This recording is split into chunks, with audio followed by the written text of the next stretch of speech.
যাহারা তোমার বিষাইছে বায়ু, নিভাইছে তব আলো। কবিতার ভাঁজে ছদ্মবেশে লুকিয়ে আছে এক অমীমাংসিত সত্য।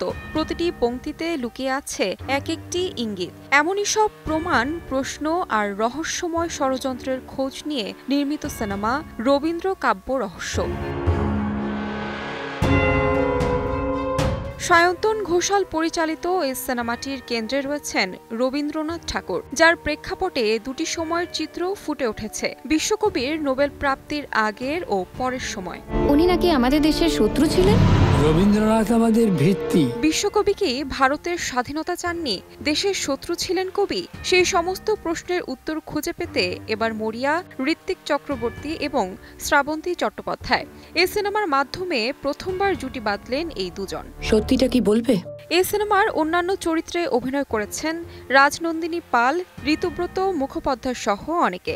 ২০ জুন বড় পর্দায় মুক্তি পেয়েছে সিনেমাটি। তাহমিনা তন্নি, সময় সংবাদ।